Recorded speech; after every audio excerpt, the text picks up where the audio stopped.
আমি মোহাম্মদ মসিরউদ্দিন দুলাল।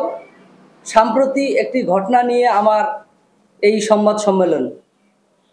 বগুড়া জেলার গাবতলী উপজেলায় আমার বোনের বাড়ি। সেখানে আমার বাবা মোহাম্মদ হযরত আলী আমার ছোট বোনের বাসায় বেড়াতে যায়। সেখানে আমার বাবা শারীরিক ও মানসিকভাবে অসুস্থ হয়ে পড়ে। আমার বোন 26/9/2024 বৃহস্পতিবার বিকেলে আমার ছোট বোন লিপি ফোন করে বলে, ভাইয়া বাবা খুবই অসুস্থ, তুমি আমার বাড়িতে আসো। প্রিয় সাংবাদিক বন্ধুরা, এমন অবস্থায় আমি খবর শুনে 26/9/2024 বৃহস্পতিবার সন্ধ্যায় বগুড়ার উদ্দেশ্যে রওনা দেই।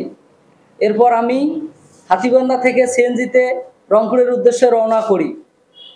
পথেই মধ্যে ভোটমারি স্ট্যান্ড এলাকায় সিএনজি বিকল হলে পরবর্তীতে আমি বুড়িমারি থেকে ঢাকাগামী রিমি ট্রাভেলস পরিবহনে যাত্রী বাসে কোনো প্রকার স্কুল ব্যাগ কিংবা কলেজ ব্যাগ ছাড়াই গাড়িতে উঠি।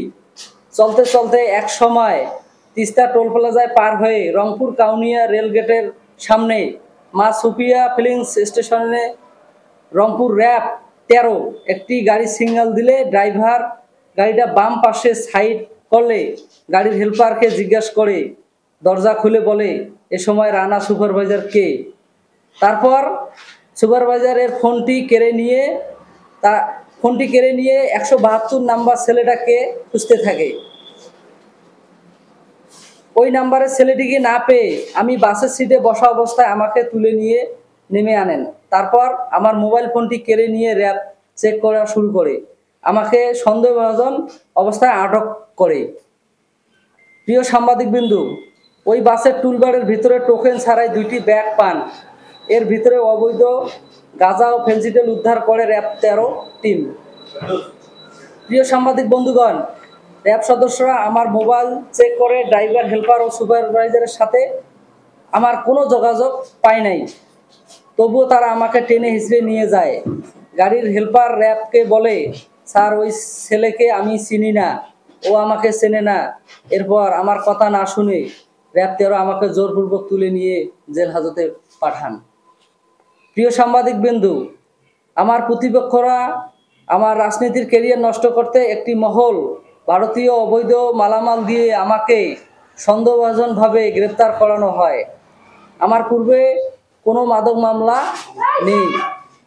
আমি নিষ্ঠার সাথে হাতীবান্ধা সরকারি আলিমউদ্দিন ডিগ্রি কলেজ ছাত্রদলের আহ্বায়ক হিসেবে দায়িত্ব পালন করছিলাম। আমি প্রায় 57 দিন জেল থাকার পর মহামান্য হাইকোর্টের বিচারক মোহাম্মদ আলী ও এসকে তাহসিন আলী আমাকে 6 মাসের জামিন প্রদান করেন। বিষয়টি সঠিকভাবে তদন্ত করে আমাকে মাদক মামলা থেকে অব্যাহতি প্রদানের জন্য প্রশাসনের কাছে জোর অনুরোধ করছি।